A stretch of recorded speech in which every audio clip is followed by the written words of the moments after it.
Hai, Assalamualaikum warahmatullahi wabarakatuh. Salam Ramadan buat semua yang menonton live solution, solusi anak muda, edisi Ramadan pagi ni.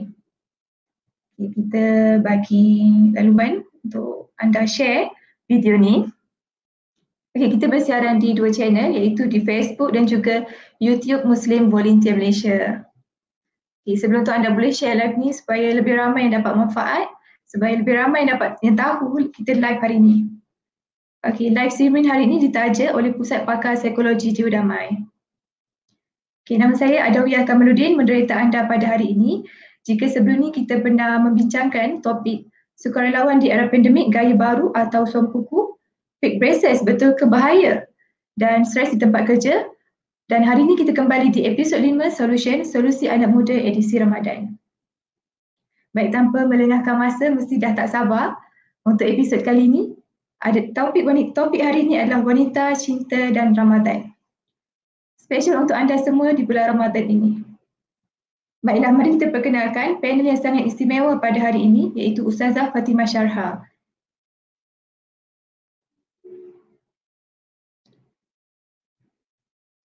Okay.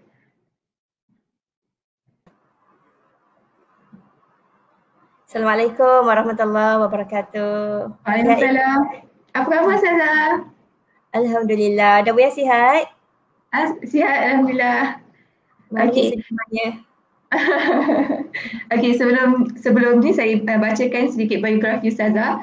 Okey, untuk yang belum mengenali, Ustazah Fatimah Syarha merupakan pengarah urusan Sebarkan Bahagia Sindiran Berhad, perunding motivasi, penulis, editor, kolumnis, penulis skrip drama TV dan pendakwah. Pertama kali bersemuka dengan Ustazah, biasa tengok di TV, baca buku-buku Ustazah. Alhamdulillah. Saya pun seronok jumpa Adawiyah. Rasa fresh pagi ni. Subhanallah. Alhamdulillah. Okey, untuk sesiapa yang nak tanya soalan, boleh komen di ruangan komen Facebook dan juga YouTube Muslim Volunteer Malaysia. InsyaAllah di akhir rancangan ni kita akan tanya pada Ustazah untuk Ustazah jawab. Okey, sebagai pengenalan, mungkin Ustazah boleh kongsikan sedikit mengenai topik kita pada pagi ini iaitu wanita, cinta dan Ramadan. Kenapa kena khususkan ada topik wanita dan Ramadan ya Ustazah? Serta sedikit sirah pada zaman sahabat sewaktu di bulan Ramadan. Silakan. A'udzu billahi samii'il 'aliim minasyaitonir rajim. Bismillahirrahmanirrahim. Alhamdulillahilladzi anzala 'ala 'abdihil kitaba wa lam yaj'al lahu 'iwaja. Wassalatu wassalamu 'ala Muhammad wa 'ala alihi wa ashabihi ajma'in. Amma ba'd. Terima kasih kepada Muslim Volunteer Malaysia yang menjadi asbab saya bertemu dengan semua pemerhati-pemerhati, penonton-penonton yang ada pada pagi ini. Terima kasih kepada Adawiyah yang menceriakan kita pagi ini. Dan buat semua yang saya muliakan, yang saya sayangi, salam sebarkan bahagia. Assalamualaikum warahmatullahi wabarakatuh. Alhamdulillah, kita sekarang ini dah pun hampir-hampir nak pergi ke pertengahan Ramadan. Ya, hampir-hampir dah. Subhanallah, sekejap sahaja. Kita melihat generasi awal dulu sangat menantikan Ramadan. Dan bila Ramadan datang, sangat memanfaatkan Ramadan. Dan bila Ramadan pergi, sangat merindui Ramadan. Boleh jadi kita dah pun dengar berulang-ulang tentang bulan ini memang tak sama dengan bulan yang lain. Sangat istimewa. Sampaikan Allah buka pintu-pintu syurga. Allah tutup pintu-pintu neraka. Allah gandakan pahala. Allah tawarkan keampunan demi keampunan malam dan siang.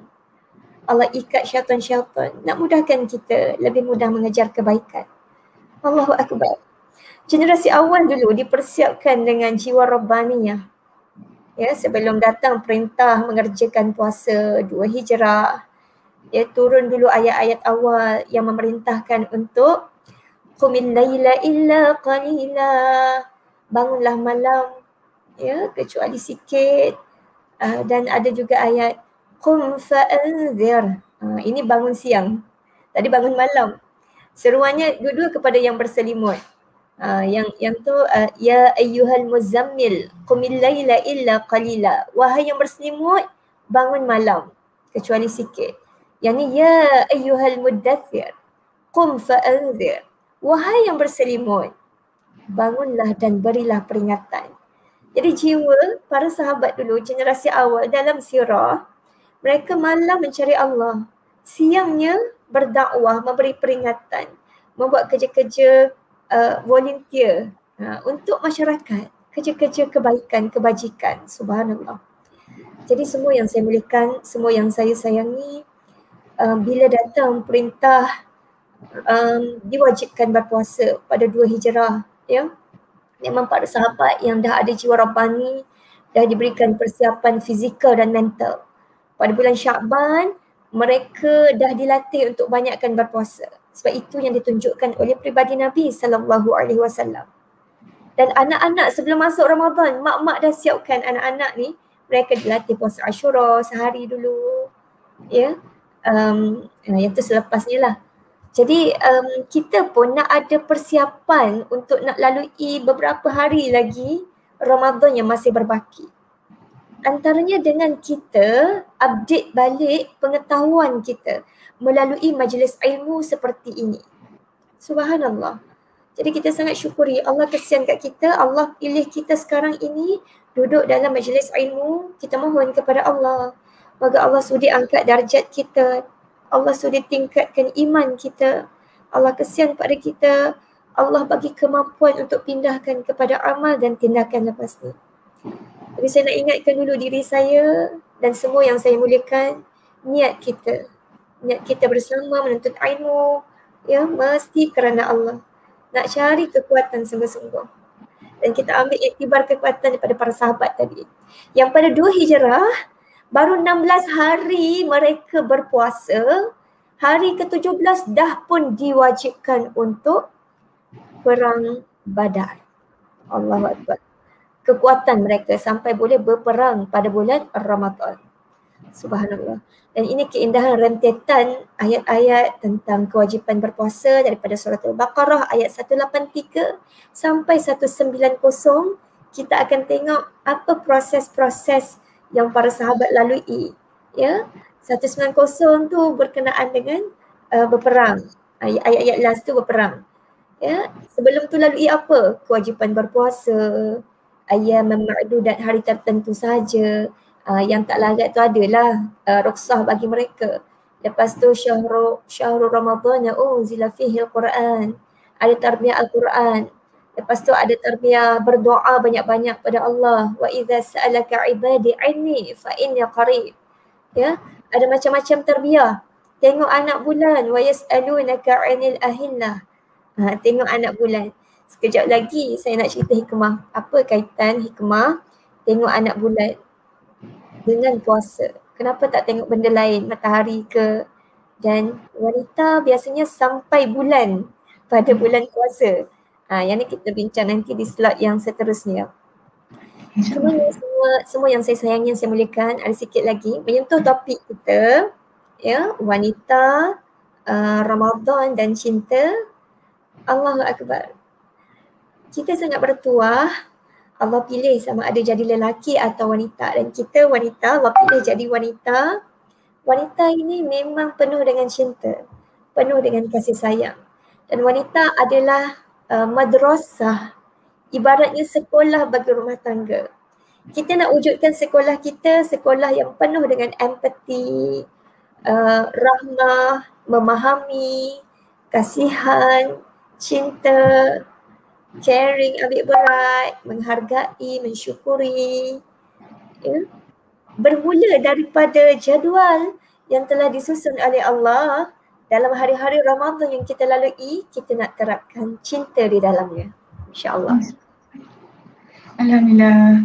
Terima kasih Ustazah di atas penjelasan mengenai topik wanita, cinta dan Ramadan. InsyaAllah kita akan mengupas mengenai pengorbanan wanita sebagai isteri, ibu dan anak untuk keluarga, dan dalam masa yang sama menguruskan kerjaya dalam bulan Ramadan. Okey, kita insyaAllah jika anda ada soalan boleh komen di ruangan komen Facebook Muslim Volunteer Malaysia dan juga YouTube Muslim Volunteer Malaysia. Okey, baiklah Ustazah. Di bulan Ramadan ni boleh menjadi lubuk pahala buat para wanita. Macam menyediakan juadah pun ada pahala dan macam-macam lagi. Boleh Ustazah kongsikan kepada penonton di luar sana apa spesialnya wanita ni apabila dia berpuasa ataupun berada dalam bulan Ramadan? dan apa ibadah yang wanita boleh lakukan sepanjang bulan Ramadan ni? Silakan Salma. Allahu Akbar. Pengurusi kita menyebut tentang makanan, juadah, ya. Dalam kita tak sedar, ibadah ini ada ibadah khusus, ada ibadah umum. Dan makanan juga boleh menjadi ibadah umum. Penyediaannya, ya, kita memasaknya ataupun kita membeli kalau tak mampu kan. Sebab wanita ni dia ada pelbagai kondisi. Ada yang memang sangat diperlukan khidmatnya oleh masyarakat, ya, sangat perlu mengerah tenaga, usaha kat rumah pun kena membaca, kena berfikir mungkin, dan dia kekurangan masa untuk memasak. Tak mengapa, yang penting dia dapatkan makanan, bekerjasama dengan suami untuk ada juadah untuk keluarga, memilih yang terbaik dari segi gizi, khasiatnya untuk dibawa masuk ke dalam badan ahli keluarga. Jadi secara pokoknya pada bulan Ramadan ni ada dua juadah utama, dua hidangan pokok yang disediakan, iaitu iftar saat berbuka dan juga saat sahur. Dan indahnya, istimewanya, Ramadan ni sangat mendidik keluarga untuk makan sama-sama. Walaupun sebenarnya di luar Ramadan pun kita kena teruskan. Sebab Nabi SAW berpesan, ya, fajtami'u ala ta'amikum, bersama-samalah dalam makanan kamu. Maknanya kata duduk sekali lah setakat yang mampu. Kalau di luar Ramadan mungkin kesibukan tertentu menyebabkan kebersamaan tu jarang. Tapi bila dalam Ramadan memang kita dilatih untuk duduk sekali menanti waktu berbuka. Lepas tu kejutkan ahli keluarga bangun sama-sama untuk sama-sama makan sahur. Allahu Akbar. Jadi bila kita memperhatikan soal makanan pada bulan Ramadan ini, kita juga melatih diri kita untuk mula merancang, memilih dan delete mana-mana makanan yang tidak elok. Sebab kita ada waktu yang dua yang utama, kita nak makan apa kan, kita kena rancang dan pilih. Ya. Dan Nabi SAW ingatkan daripada Sahal bin Sa'ad, Nabi SAW bersabda, la yazalun nas bi khairin ma ajjalul fitr. Seseorang akan selalu berada dalam kebaikan selagi mana dia menyegerakan iftar ataupun berbuka puasa. Ini hadis riwayat Imam Bukhari. Jadi kita nak bezakan sikit dulu, iftar dengan makan malam. Ada beza. Dia sebut iftar, berbuka puasa ni, ya, Nabi SAW menunjukkan kepada kita contoh yang sangat bersederhana. Ya, sekurang-kurangnya kita masukkan sesuatu ke dalam tekak kita ni untuk keluar daripada keadaan kita berpuasa kepada keadaan kita berbuka. Itu dah dikira iftar, berbuka. Diriwayatkan daripada Salman bin Amir radhiyallahu anhu, Nabi SAW bersabda, jika seseorang kalian berbuka, berbukalah dengan kurma kerana ia mengandung berkah. Jika tak ada kurma, berbukalah dengan air kerana air itu suci. Hadis riwayat Imam Tirmizi.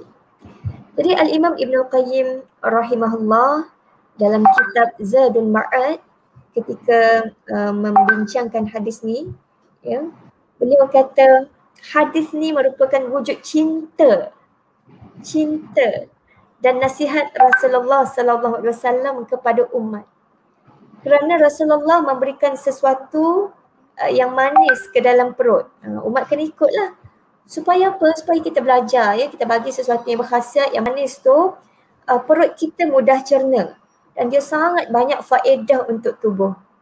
Kata Imam Ibn Qayyim lagi, air itu pula dia buatkan, ya, jantung kita yang mungkin kering, ya, organ dalam ni kering, lepas tu dia dapat dibasahi dengan air saat berbuka. Jadi dia dapat menyerapkan gizi-gizi, khasiat-khasiat yang diperlukan. Ini kata Al-Imam Ibn Qayyim Al-Jauziyah. Oleh kerana itu, orang yang lapar dan haus sebaik-baiknya teguk air dahulu sebelum menyantap makanan ataupun ambil kurma tadi. Tengok indahnya Islam ni, ya Allah. Nak makan apa, cara makan dulu. Ya, dia ajar dengan begitu indah, dengan penuh cinta. Dan bila kita melihat kepada pamphlet dekat hospital yang ada sekarang ni kan, boleh pergilah mana-mana hospital, cuba tengok pamphlet tentang panduan untuk iftar, panduan untuk bersahur, nak makan apa dan sebagainya. Kita akan melihat saranan daripada orang-orang yang buat kajian sekarang ni. Ya Allah, tak jauh beza daripada apa yang diajarkan oleh Nabi kita Muhammad sallallahu alaihi wasallam. Ya, ada satu pamphlet yang saya ambil daripada hospital tempat suami saya kerja. Dia kata iftar ni eloknya kita ambil air, buah-buahan, kurma. Lepas tu bagi gap sekejap. Mungkin kita solat maghrib dulu berjemaah. Barulah lepas tu kita ambil makanan berkhasiat macam beras perang ke makanan yang tinggi serat, ya, sayuran, buah-buahan, makanan yang baik, ikan, ayam, protein, daging dan sebagainya itulah. Kita boleh rujuk dekat KKM pun ada pinggan sihat dia. Ini peranan ibu dan ayah, terutamanya wanita yang dengan penuh cinta, kita kena guide anak-anak kita, keluarga kita, apa yang patut kita makan. Dan kita tengok sekarang ni, ya Allah, Malaysia antara negara yang tinggi kadar obesiti. Kita kena prihatin, air yang kita sediakan saat berbuka tu penuh dengan gula putih, ya, ataupun air yang kita rancang, air yang sihat. Air soya yang kurang gula, air soya pun boleh buat sendiri. Beli je kacang soya tu kan, rendam dulu, kita masak. Ini semua peluang-peluang yang kita boleh manfaatkan saat kita berpuasa, siapkan juadah untuk keluarga kita. Dan sambil-sambil tu kita ambil juga peluang kan, waktu-waktu nak berbuka kita kena banyakkan berdoa. Jadi sambil kita siapkan juadah tu, kita pasanglah, sekarang senang, ada video, ada radio, ya. Kita pasang, kita sambil dengar, sambil ikut. Pun apa yang kita hafal kita ulang-ulangkan. Manfaatkan sungguh-sungguh setiap detik yang ada pada bulan Ramadan. Dan saat iftar, saat berbuka, kita dengan penuh cinta kena ajarkan keluarga kita, anak-anak kita, bahkan pasangan kita, ya, kena ajarkan apa? Satu, ingatkan diri sendiri dan mereka semua untuk jawab azan. Jawab azan, berdoa setelah azan. Sebab azan ini adalah syiarullah yang kita nak ta'zim, kita nak agungkan, nak muliakan. Ya, boleh je sambil dengan azan tu makan, tapi peruntukkanlah sikit masa untuk jawab, ya, azan tu. Habis azan tu peruntukkan sikit masa slot in, kita doa. Dan sebutkan hadis-hadis Nabi SAW yang menyatakan kemuliaan orang yang meminta wasilah. Kan doa lepas azan tu kita minta wasilah. Ya, insya-Allah itu semua peluang untuk dapat syafaat Nabi Muhammad sallallahu alaihi wasallam. Bukan benda kecil tu, benda besar, ya Allah ya Rabbi. Jadi kita nak muliakan azan. Itu pertama, saat iftar. Kedua, kita nak baca doa iftar dulu. Anak-anak kita kadang tak sabar dah kan. Nanti daripada tadi dah dengar azan je terus dia nak ngap. Ingatkan baca bismillah, baca doa sikit, kita nak berkat pada rezeki kita. Lepas tu ambil makanan tu, ingatkan jangan ambil sampai nampak macam tak mampu habis ni. Ambil sekadar yang kita rasa perlu. Sebab nanti membazir. Bila membazir, Quran kata itu kawan syaitan. Membazir ni apa? Membazir kita berlebih-lebihan. Atau kita ambil bukan keperluan kita. Itu semua adalah pembaziran. Seterusnya, semua yang saya muliakan, yang saya sayangi, pada bulan Ramadan ni juga tarbiyah yang sangat indah.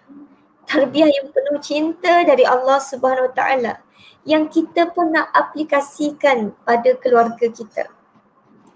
Kita tengok dalam bulan Ramadan kita diajar ada kewajipan yang kita kena buat. Apa dia? Menahan diri dari makan, minum, perkara yang membatalkan puasa dari terbit fajar sampai terbenam matahari. Oh, kewajipan. Jadi kita nak didik keluarga kita dengan penuh cinta. Ya, keluarga ni ibarat sekolah, madrasah. Ibu, ayah, guru-guru di sekolah ni. Jadi kita nak mengajarkan dengan penuh cinta. Yang mana sekolah ni ada kewajipan. Ada perkara yang wajib kena buat. Dan sebaik-baiknya setiap kewajipan tu kita listkan, kita tulis. Sebab anak-anak kita, ya, kalau tak tulis dia mungkin lupa, mungkin tak ingat. Dengan kita listkan, kita tulis, kita juga boleh memperkenalkan konsep memberi reward, memberi ganjaran. Sebab itu kajian mana-mana pun, kajian tentang pendidikan ke psikologi ke, seorang pergi kerja, dapat gaji, dia jadi bermotivasi nak pergi kerja. Ya, student, dia dapat beasiswa, dia dapat pinjaman, dia jadi bermotivasi nak pergi belajar sebab keuangan ada kat situ. Sama juga anak-anak kita yang usia sekolah rendah terutamanya, dia boleh diajar kalau dia buat kewajipan-kewajipan yang kita print, kita tampal, kita listkan siap-siap. Ya, satu kewajipan dia buat dapat 10 sen contohnya. Itu bulan lain. Bulan Ramadan ganda lagi. Satu kewajipan dia buat dapat 20 sen. Kita tak nak ajar banyak-banyak sangat duit tu. Kita cuma nak bagi reward dalam keadaan kita didik mereka. Reward sebenarnya dari Allah, tak ternilai, besar sangat. Target sebenar kita nak melihat wajah Allah. Kita nak syurga Allah. Itu sebenarnya kita nak. Ini sekadar reward dunia sahaja. Sekadar nak bakarkan motivasi kita sahaja. Terangkan. Dia juga belajar untuk membersihkan niat. Okay?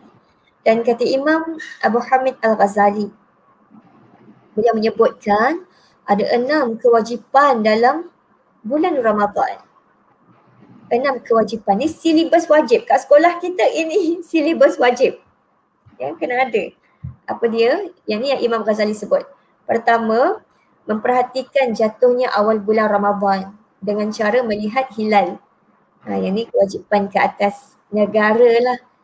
Yang penting kita pun yakin, kita tahu dengan jelas ya bahawa dah masuknya bulan Ramadan. Itu pertama. Yang kedua, niat.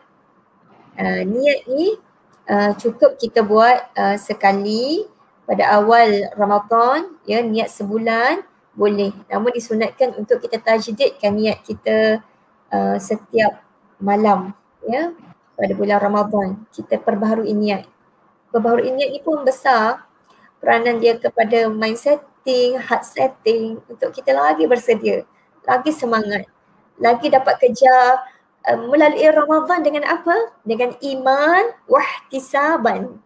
Dengan sangat yakin, sangat percaya dan sangat mencari-cari, sangat mengharap pahala di sisi Allah, keredaan Allah, ihtisaban. Itu peranan niat. Nak apa? Allah Akbar. Seterusnya, yang ketiga, menahan diri dari makan dan minum yang disengajakan. Ini kata Imam Ghazali. Yang keempat, menahan diri dari hubungan suami isteri.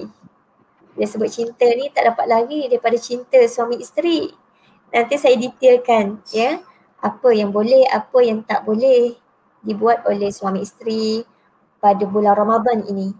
Namun cinta tu tetap tidak berkurang. Cinta suami isteri tetap kena penuh dengan mawaddah, rahmah, sakinah. Namun di bulan Ramadan ni dia ada rules and boundaries, ada peraturan dan sempadan yang kita kena patuh. Sebab kita semua hamba Allah. Kita semua hamba yang nak tunjuk kita sangat taat kepada Allah lebih dari segala-galanya. Tiada ketaatan kepada makhluk dalam benda-benda yang maksiat kepada Allah. Ya. Okey, seterusnya yang kelima, menahan diri dari perkara-perkara seperti onani, ya, ataupun yang sejenis dengannya yang boleh membuatkan terangsang nafsu dan keluarkan air mani. Ni Imam Ghazali dia detailkan lagi supaya nampak benda tu jelas. Jadi hati-hati sikit anak kita melayari internet, ya, tengok history, pantau. Bahkan jelaskan kepada dia apa boleh tengok, apa tak boleh tengok. Sebab dugaan hari ni sangat mudah, di hujung jari saja anak kita boleh layari laman-laman lucah. Lepas tu mulalah ada apa berulang-ulang kan, boleh jadi kepada sakit mental, sampai jadi tak normal dah melihat makhluk sejenis ke, makhluk lawan jenis ke, lihat kanak-kanak ke dan sebagainya. Jadi kita kena hati-hati. Seterusnya yang keenam, cuba menahan diri daripada muntah dengan sengaja. Ini kata Al-Imam Abu Hamid Al-Ghazali. Dia detailkan. Seterusnya, tadi tu amalan ataupun silibus wajib, kewajipan. Ada juga dalam madrasah kita ni silibus-silibus yang disunnahkan ataupun yang digalakkan kita buat. Pertama adalah bersahur. Allahu Akbar, rupa-rupanya dalam masyarakat kita ramai yang tak biasa sarapan pagi. Dan bila Ramadan didik untuk sahur, jadi sahur tu berat bagi dia. Sahur tu berat. Sedangkan sahur ini ada barakah. Ya, dan ini yang membezakan puasa kita dengan puasa Ahlul Kitab. Kita ada sahur. Sahur tu cinta. Sebab kita pun kesian juga badan kita nak berlapar lama kan. Biarlah ada bekalan dia dulu. Dalam sahur ni pun sebab cinta, kita cubalah bagi makanan-makanan mengikut daripada kaedah-kaedah yang diajar oleh pihak-pihak yang berautoriti dalam bidang pemakanan ni kan. Terutamanya pamphlet dekat hospital-hospital yang boleh kita ambil. Memang sangat disarankan untuk mengambil sahur dengan makanan yang tinggi serat, yang penghadapannya tu ambil masa lama sikit. Bahkan boleh tahan paras tenaga tu sampai 8 jam.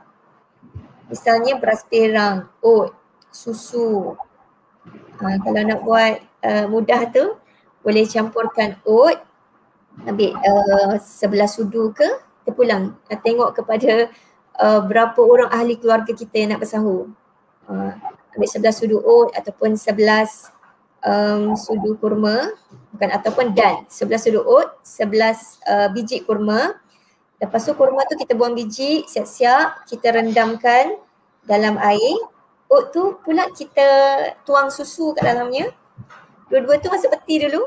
Esok pagi nak sahur, campur dua, kita blender. Masukkanlah apa buah yang kita suka, buah pisang ke, chia seed, boleh masukkan dan minum. Ya Allah, sedap rasanya dan kita akan dapat rasa beza. Tenaga kita tu boleh tahan lama. Allahu Akbar. Jadi semua yang saya belikan, yang saya sayangi, ini benda sunnah. Dan kita kena rancang pemakanan yang terbaik masa kita lakukan sahur kita. Itu satu. Sahur dan akhirkan sahur. Kedua, kita bersegera dalam iftar. Kita dah bincang sikit tadi, itu adalah sunnah. Kena cerita, ini semua sunnah dan penuh dengan cinta, rahmat, kesian kat kita. Okey, yang ketiga, perbanyakkan doa ketika puasa dan ketika iftar. Doa ni latih kita fikir positif. Sebab kita doa, kita minta benda baik-baik, benda best. Dan dengan doa ni kita penuh dengan harapan.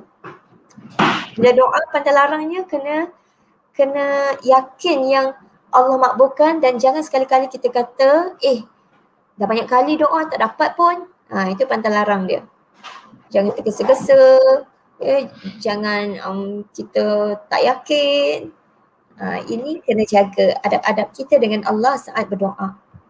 Seterusnya yang keempat, jauhkan diri kita dari akhlak tercela, perkataan-perkataan yang buruk. Ini sunnah, benda besar. Bahkan kalau kita tak menjaga perkataan kita pada bulan Ramadan ni, pahala puasa kita, markahnya terjejas. Bahkan takut kalau kita baca hadis-hadis yang tertentu sebut Allah tak berhajat pun kepada lapar kita, dahaga kita kalau tak meninggalkan kata-kata buruk, kata-kata lucah dan sebagainya.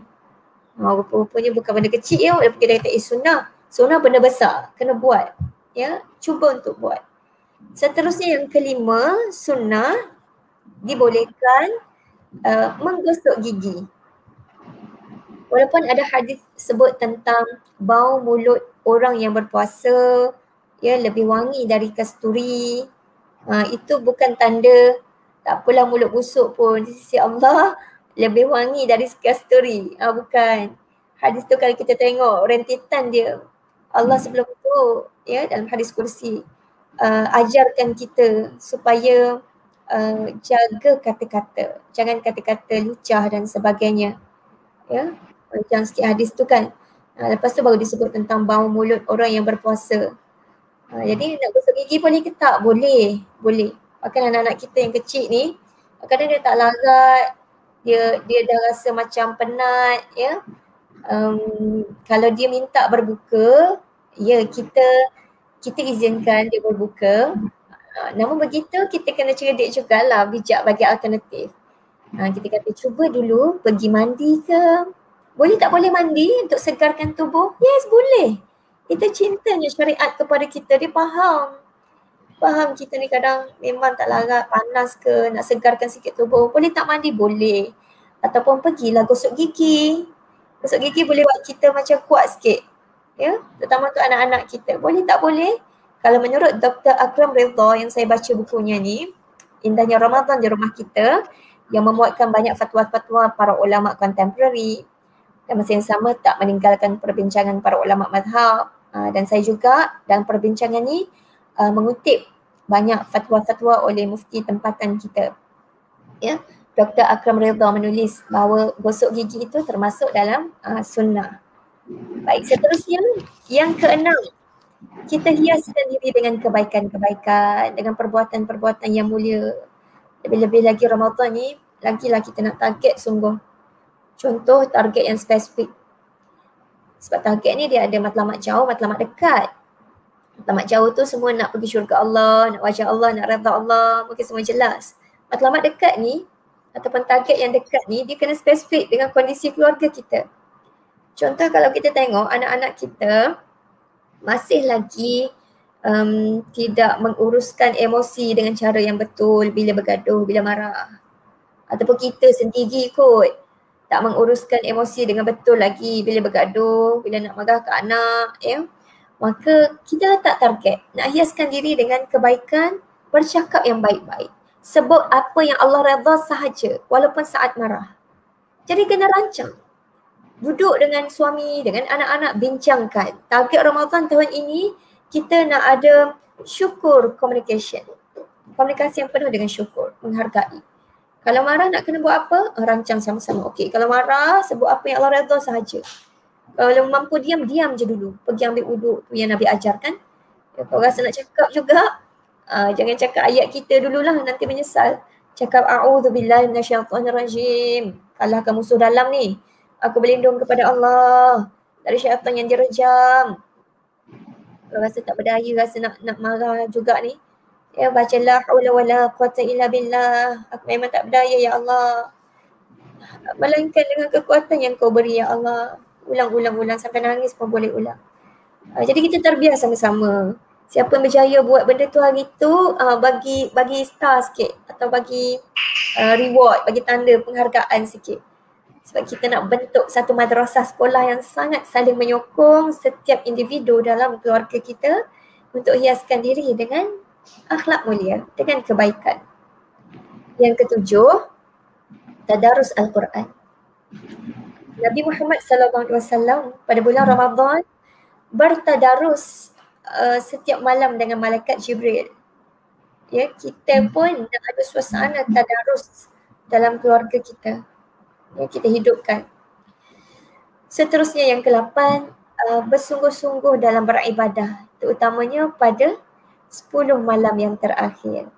Sama-sama ada semangat nak mengejar Lailatul Qadar. Di sana ada peluang diampunkan dosa kita. Bukan sekadar diampunkan, bahkan Allah delete terus, tak ada catatan dah.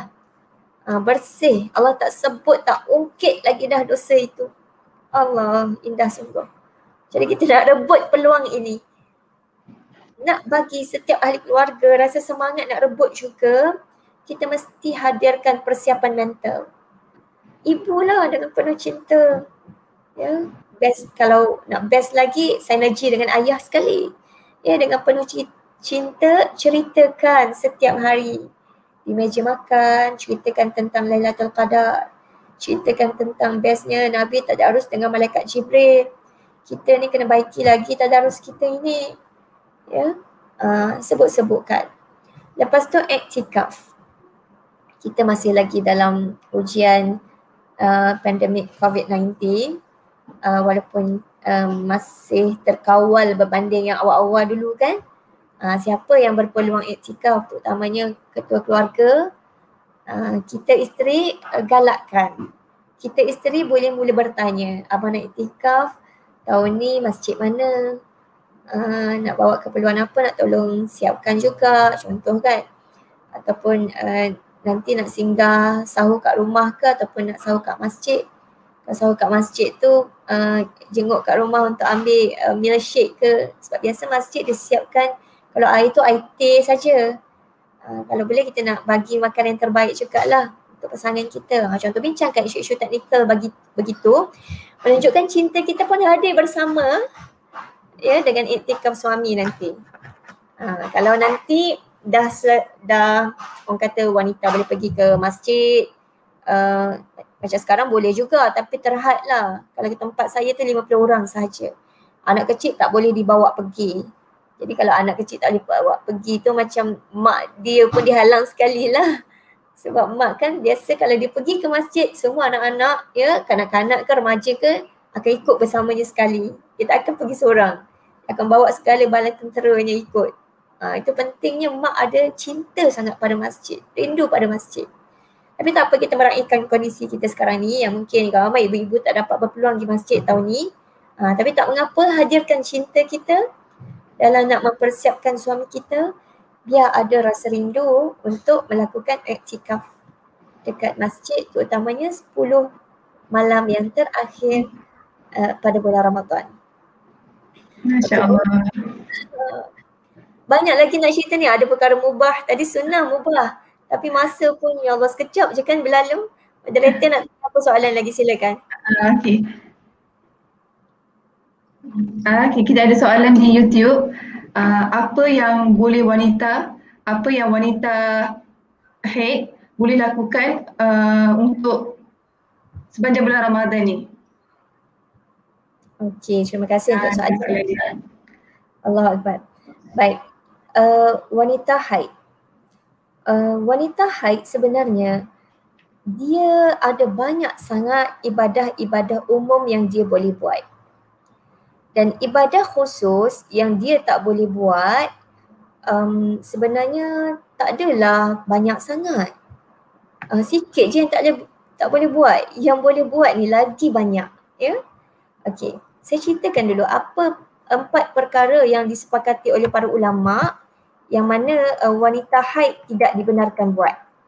Dan ada banyak sangat perkara yang wanita haid sebenarnya boleh buat. Okey, apa dia?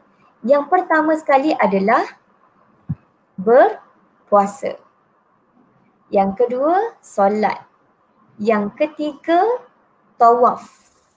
Yang keempat, bersama suami, jima' dengan suami. Saya ulang, yang pertama, puasa. Yang kedua, solat. Yang ketiga, tawaf. Tawaf tahu yang keliling Kaabah tu kan. Yang keempat, jima' dengan suami. 4 ni disepakati tak boleh buat. Yang lain-lain tu ada khilaf. Ya. Misalnya tentang wanita haid boleh tak boleh membaca Al-Quran. Saya bacakan daripada laman Mufti Wilayah tentang pendapat-pendapat para ulama berkenaan hal ini.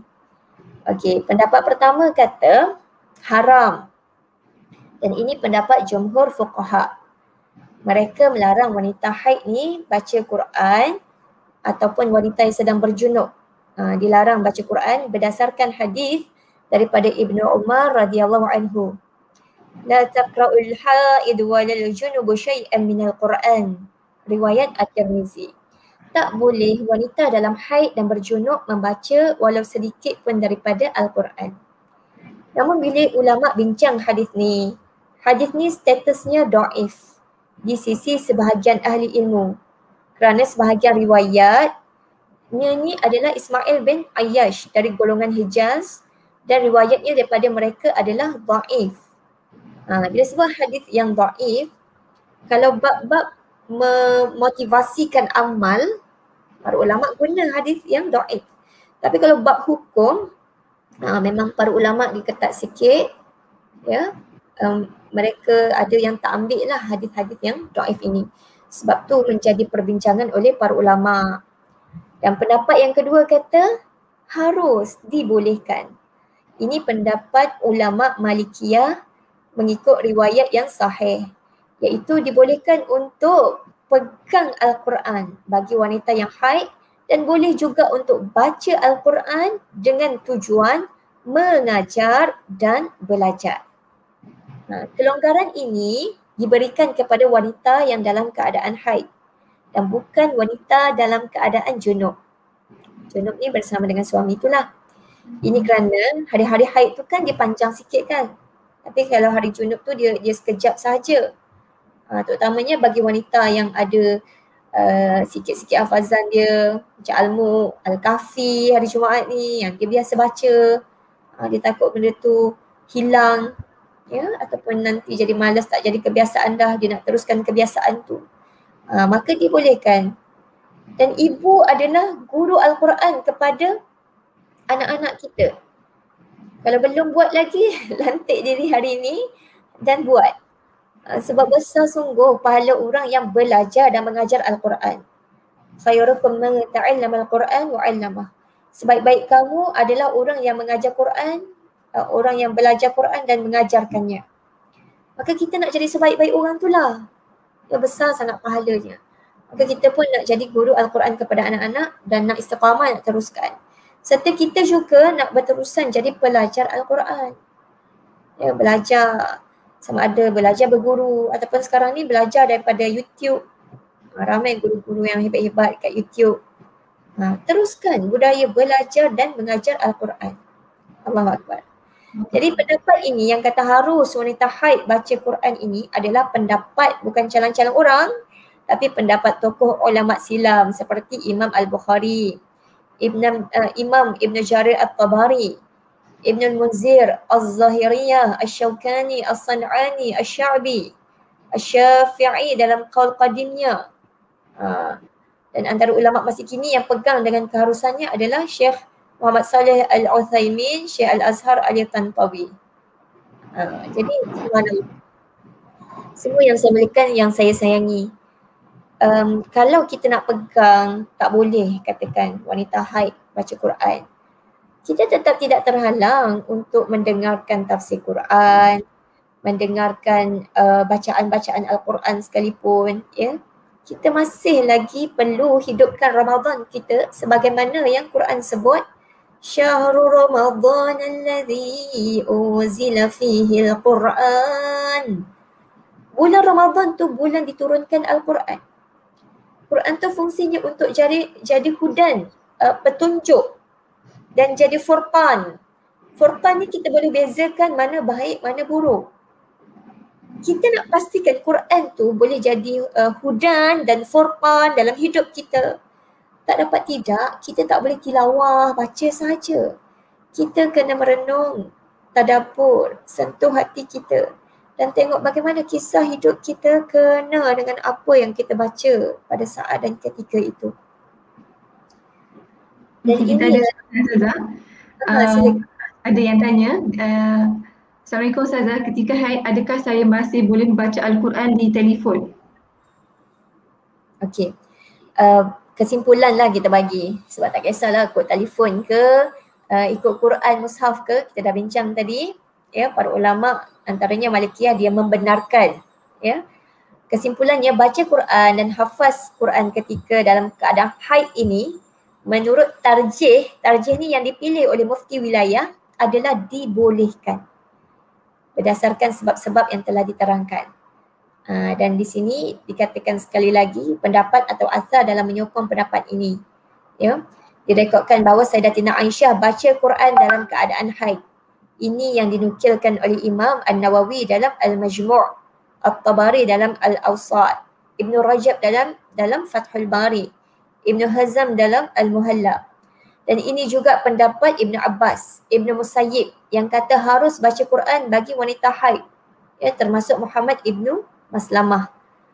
Dan kata mufti, saya tegaskan satu pendapat yang cukup baik yang dikemukakan oleh mantan Syekh Al-Azhar, Syekh Jadul Haq, Ali Jad Al-Haq melalui bukunya Buhuth wal Fatawa. Dia kata harus pelajar wanita yang alami haid untuk hafaz Quran, baca Quran, Ya, untuk faktor peperiksaan lagilah, ada ujian lagilah. Ini disebabkan peperiksaan dengan ujian tu kan tempohnya terbatas. Jadi dibolehkan walaupun orang tu pegang kata tak boleh, dengan sebab ada faktor-faktor tadi tu, kita ada kaedah lagi darurat atau masyaqqah, ya, boleh menyebabkan kita boleh untuk baca Quran. Walaupun begitu, siapa yang rasa nak berhati-hati juga, ya, dia bolehlah beralih untuk mendengar Quran, membaca daripada phone, daripada CD, mendengarkan tafsir-tafsir daripada YouTube dan sebagainya. Wallahualam. Alhamdulillah. Terima kasih Ustazah di atas perkongsian. Okey, kita beralih sedikit kepada hukum. Okay, jika sebelum datangnya Ramadan ni ada wanita yang makan pil yang melambatkan haid, mungkin dia berniat untuk berpuasa, untuk berazam puasa sebulan penuh. So apa hukumnya Ustazah? Mungkin Ustazah boleh huraikan sedikit mengenai makan pil yang melambatkan haid. Okey. Biasanya wanita yang ambil pil untuk menahan haid ini, biasanya dia nak pergi haji, umrah, dan sekarang ni ada juga yang nak melalui bulan Ramadan, dia nak ambil pil penahan haid itu. Pada asasnya dibolehkanlah untuk kita minum ubat-ubatan yang hukumnya harus dan tak mendatangkan mudarat kepada kita. Ini disebut oleh Al-Imam Al-Bahuti Al-Hambali. Kalau benda tu tak mudarat je, boleh. Namun Imam Malik dia makruhkan perbuatan ni.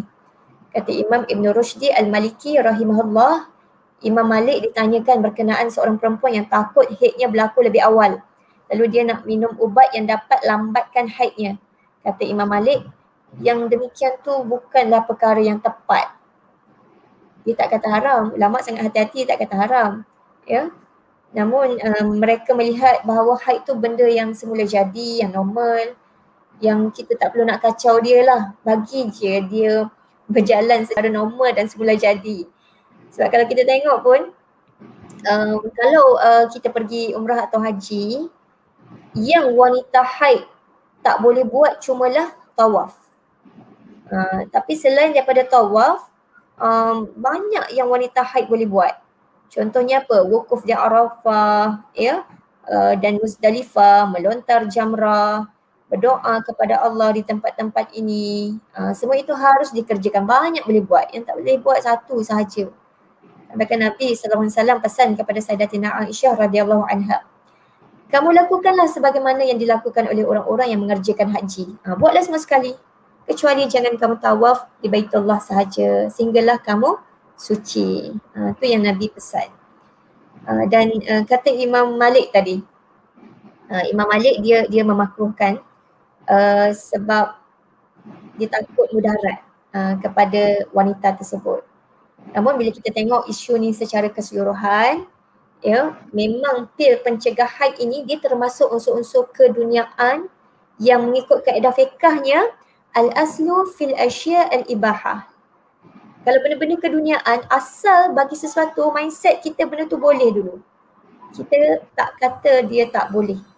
Namun bila kita dengar ada mudarat kan, maka kata Nabi SAW, la darara wa la dirar. Tak boleh memberi mudarat atau saling berbalas memberi mudarat. Ini riwayat Ibn Majah. Sebab kita ada dengar jugalah kes-kes yang bila diambil tu, dia jadi macam tak normal pula. Berlimpah ruah haid dia tu. Jadi luar biasa pula keluar haid tu. Ya, dia nak tahan haid.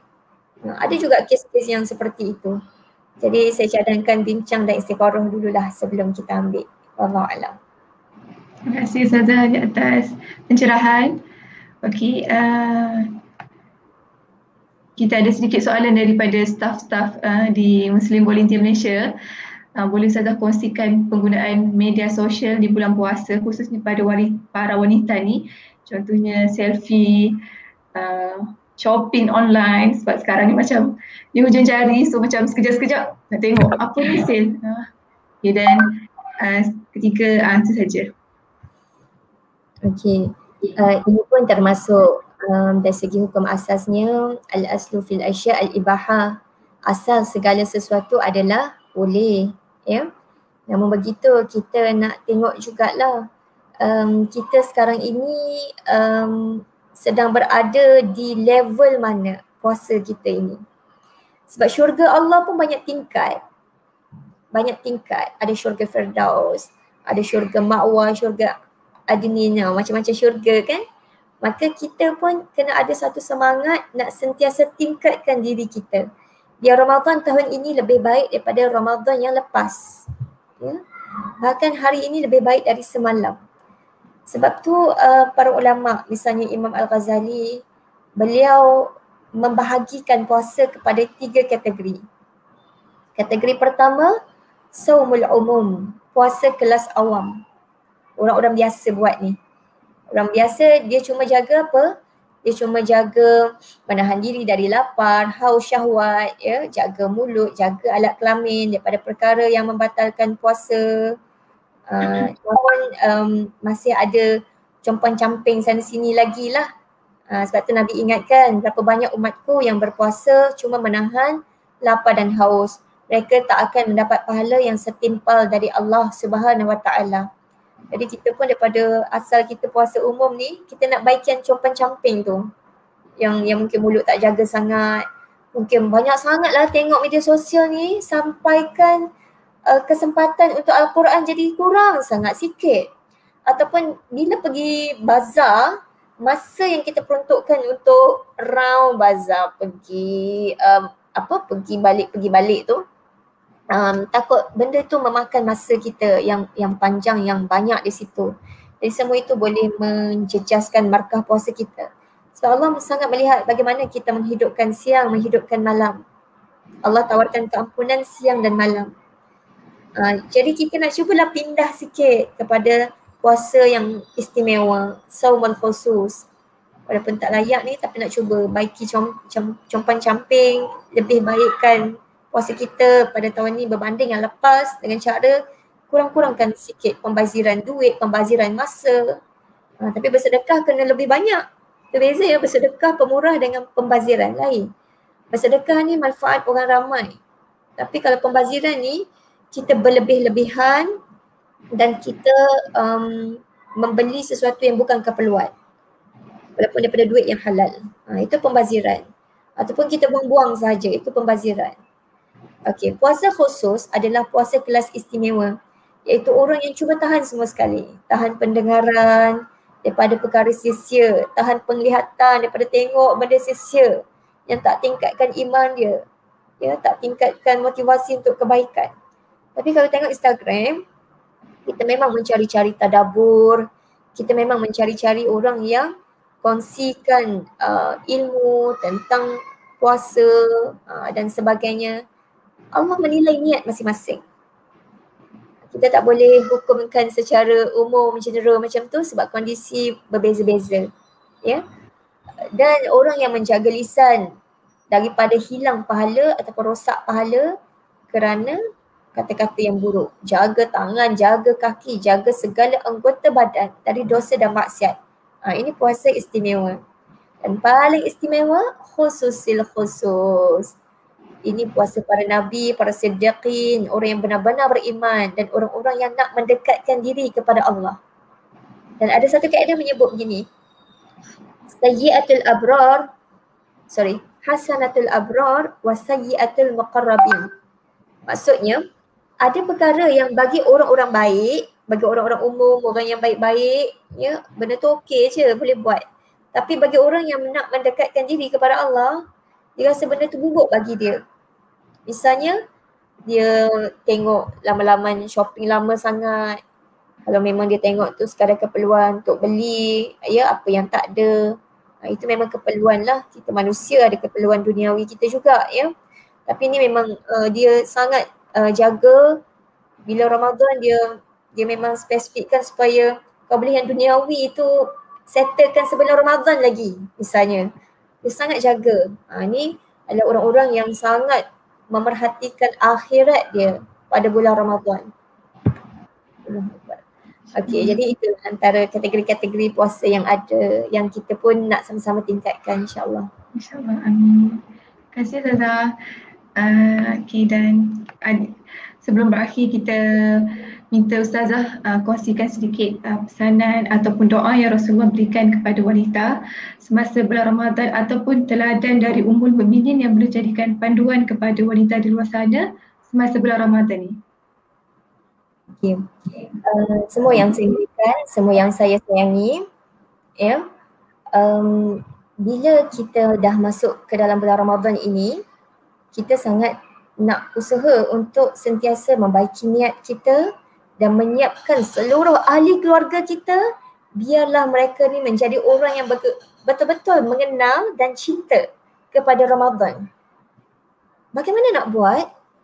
Sebagaimana Nabi ajarkan hadis-hadis motivasi berkenaan Ramadan itu kepada umat, itulah peranan kita. Peranan kita jangan bebel banyak sangat, tapi nak cerita hadis ni, ayat Quran ni banyak-banyak nak cerita. Supaya sebelum kita meninggal, benda tu masuk ke dalam diri anak-anak kita. Dekatkan mereka dengan doa-doa macam zikir-zikir al-maksurat, zikir pagi petang. Yang ni sangat penting. Sebab zikir pagi petang tu kalau kita halusi, isi-isi dia maksud-maksud, ya, ia merangkumi semua yang kita perlukan. Termasuklah nak jaga mental health kita, ya. Termasuklah nak jaga akidah kita, jalan yang lurus, bagaimana panduannya. Ya Allah, cuba Ramadan ini target kita fahami makna-makna dalam zikir al-maksurat, zikir pagi dan petang. Allahu Akbar. Jadi laluilah pelan tindakannya Ramadan yang lebih berkualiti, lebih bermotivasi dan lebih jelas arah, tahu apa yang kita nak buat. Kalau boleh print lah apa yang kita nak buat tu dan make it into action. Buat sama-sama, jadikan ia realiti dalam keluarga kita. Buat diri saya sendiri juga. Sekian, terima kasih, ampun maaf. Aqulu qawli hadza wa astaghfirullahal azim li wa lakum. Assalamualaikum warahmatullahi wabarakatuh. Okay, terima kasih kepada Ustazah di atas kesediaan bersama kami di Muslim Volunteer Malaysia dan di atas masa Ustazah. Kita pun dah sampai ke penghujung. Banyak 1 jam dengan Ustazah ni tak cukup ni.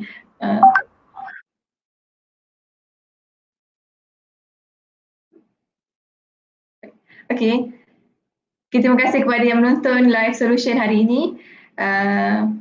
Kita berjumpa lagi di minggu hadapan waktu 9.30 pagi hari Jumaat. Kita jumpa lagi. Assalamualaikum.